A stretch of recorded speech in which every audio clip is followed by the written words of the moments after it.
mungkin Oke. Pak Firdaus bisa dibantu. Karena gini Mbak ya, ini kan rata-rata jatuh tempo pembiayaan itu di usia pensiun.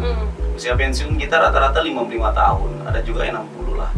Tapi taruhlah 55 tahun. Jadi ketika dia bermohon di usia 25 ya, itu masih bisa dapat 30 tahun. Jadi bagi BSI, mereka ini adalah pasar yang bisa dioptimalkan gitu.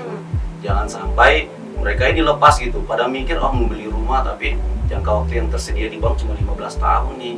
Hitung-hitung angsurannya jadi tinggi.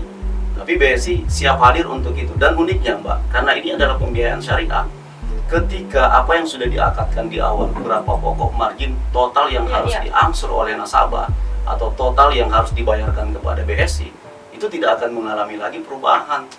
Jadi misalnya terjadi krisis kembali ya, betul. Mudah-mudahan enggak sih. Tapi dalam kondisi ekonomi yang tidak bagus pun, kita tetap akan membayar sesuai dengan apa yang sudah diakadkan di awal. Ini kekuatannya di pembiayaan syariah itu di sini. Gitu. Jadi tidak ada perubahan pembayaran ya? Nggak ada perubahan pembayaran.